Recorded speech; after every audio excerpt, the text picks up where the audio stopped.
भाई और बहनों, आप कैसे हो जी। तो आज हमारा 20-12-22 का वरदान और स्लोगन का अर्थ। तो वरदान है संगम युग। संगम युग माना कलयुग का अंतिम समय और सतयुग का पहला समय जो चल रहा है। तो संगम युग के समय का महत्व जान। महत्व है ना, महत्व के जानने से हम कुछ बनते हैं।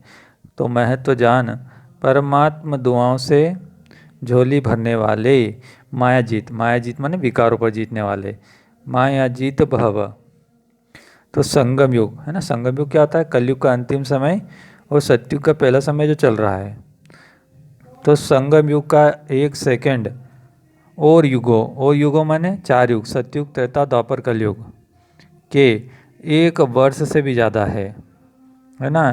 क्योंकि संगम पर हम परमात्मा की श्रीमत पे जो पुरुषार्थ करते हैं वो पूरा पुरुषार्थ पूरे के कल्प चलता है ना। ठीक है। तो इस समय 1 सेकंड भी गवाया तो सेकंड नहीं लेकिन बहुत कुछ गवाया।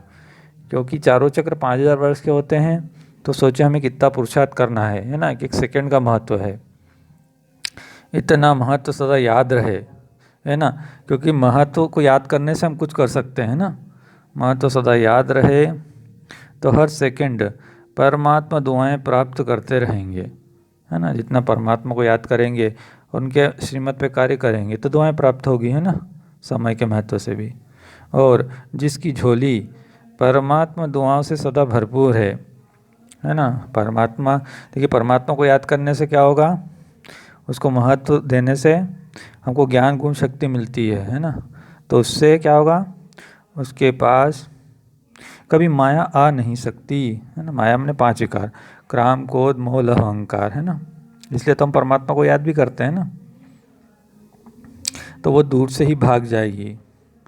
तो समय को बचाना, है ना। लौकिक में भी अगर हम समय बचाएंगे तो हमारे बहुत सारे कार्य हो जाते हैं, है ना, समय का सदुपयोग करने से। तो समय को बचाना यही त्रिव्य पुरुषार्थ है ना। त्रिव्य पुरुषार्थी, त्रिव्य माने फास्ट पुरुषार्थ, अर्थात सदा माया जीत। जैसे लौकिक में स्टूडेंट है, अगर वो समय बचाएगा, घूमने फिरने नहीं जाएगा, पढ़ाई पे ध्यान देगा, है ना, टीवी नहीं देखेगा, मोबाइल नहीं चलाएगा, तो उसका त्रिव्य पुरुषार्थ बढ़ जाएगा पढ़ाई में। ऐसा इधर है ना, कि अगर हम संगम युग का महत्व जानकर परमात्मा की पढ़ाई पे ध्यान देंगे, जिसको राजयोग बोलते हैं, तो क्या होगा? तो वो सदा मायाजीत बन जाएगा, है ना।